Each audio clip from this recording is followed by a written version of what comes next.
ಈಗ ಕಳೆದ ಲೋಕಸಭಾ ಚುನಾವಣೆಯಲ್ಲಿ ಜನತಾದಳ ಮತ್ತು ಭಾರತೀಯ ಜನತಾ ಪಕ್ಷ ಬಹಳ ಒಗ್ಗಟ್ಟಾಗಿ ನಿಂತ್ಕೊಂಡು ಕೆಲಸ ಮಾಡಿದ್ರಿಂದ ಸೋಮಣ್ಣವರು ಗೆದ್ದಿದ್ದಾರೆ.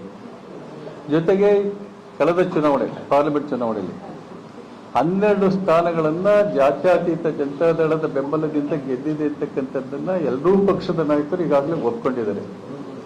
ಆದರೆ ಇಲ್ಲಿ ಏನಾಗಿದೆ, ಇವತ್ತು ಪ್ರಬಲವಾದ ಅಭ್ಯರ್ಥಿಗಳು ಇರ್ತಕ್ಕಂಥ ಕ್ಷೇತ್ರಗಳಲ್ಲಿ ಬಹುಶಃ ಆಸೆ ಇರ್ತದೆ, ನಾನು ಕ್ಯಾಂಡಿಡೇಟು ಅಂತನ. ಆದರೆ ಅಂತಿಮ ತೀರ್ಮಾನ ವರಿಷ್ಠರು ಮಾಡ್ತಾರೆ. ವರಿಷ್ಠರ ತೀರ್ಮಾನಕ್ಕೆ ಎರಡೂ ಪಕ್ಷಗಳ ಮುಖಂಡರು ಬದ್ಧರಾಗಿರ್ಬೇಕಾಗ್ತದೆ. ಆ ಕೆಲಸ ಆಗ್ತೈತೆ, ಯಾವುದೇ ಗೊಂದಲಕ್ಕೆ ಅವಕಾಶ ಇಲ್ಲ.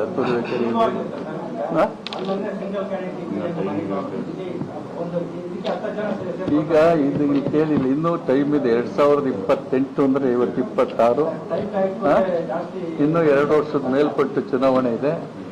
ಅವತ್ತಿನ ದಿವಸ ತೀರ್ಮಾನ ಆಗ್ತೈತೆ. ಹೇಳುದು ಈಗ ಹೇಳ್ತಾರೆ, ನನ್ನ ಹತ್ರ ಬಂದಾಗ ನಮ್ಮ ಜನ ಹೇಳ್ತಾರೆ, ಸರ್ ನೀವು ಕ್ಯಾಂಡಿಡೇಟ್ ಆಗ್ಬೇಕು ಸರ್ ಅಂತಾರೆ. ಅಂದ್ರೆ ಅಭಿಪ್ರಾಯಗಳು ಅವ್ರವ್ರು ಹೇಳ್ತಾರೆ.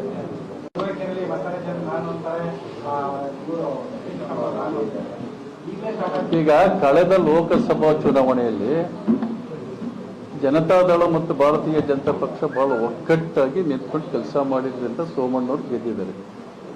ಜೊತೆಗೆ ಕಳೆದ ಚುನಾವಣೆ ಪಾರ್ಲಿಮೆಂಟ್ ಚುನಾವಣೆಯಲ್ಲಿ 12 ಸ್ಥಾನಗಳನ್ನ ಜಾತ್ಯತೀತ ಜನತಾದಳದ ಬೆಂಬಲದಿಂದ ಗೆದ್ದಿದೆ ಅಂತಕ್ಕಂಥದ್ದನ್ನ ಎರಡೂ ಪಕ್ಷದ ನಾಯಕರು ಈಗಾಗಲೇ ಒಪ್ಕೊಂಡಿದ್ದಾರೆ.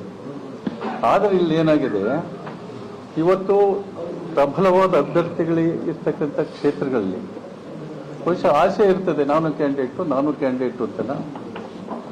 ಆದರೆ ಅಂತಿಮ ತೀರ್ಮಾನ ವರಿಷ್ಠರು ಮಾಡ್ತಾರೆ. ವರಿಷ್ಠರ ತೀರ್ಮಾನಕ್ಕೆ ಎರಡೂ ಪಕ್ಷಗಳ ಮುಖಂಡರು ಬದ್ಧರಾಗಿರ್ಬೇಕಾಗ್ತದೆ. ಆ ಕೆಲಸ ಆಗ್ತೈತೆ, ಯಾವುದೇ ಗೊಂದಲಕ್ಕೆ ಅವಕಾಶ ಇಲ್ಲ.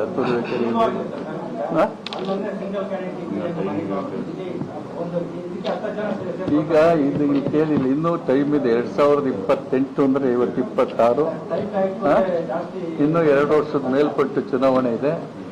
ಅವತ್ತಿನ ದಿವಸ ತೀರ್ಮಾನ ಆಗ್ತೈತೆ. ಹೇಳುದು ಈಗ ಹೇಳ್ತಾರೆ, ನನ್ನ ಹತ್ರ ಬಂದಾಗ ನಮ್ಮ ಜನ ಹೇಳ್ತಾರೆ, ಸರ್ ನೀವು ಕ್ಯಾಂಡಿಡೇಟ್ ಆಗ್ಬೇಕು ಸರ್ ಅಂತಾರೆ. ಅಂದ್ರೆ ಅಭಿಪ್ರಾಯಗಳು ಅವ್ರವ್ರು ಹೇಳ್ತಾರೆ.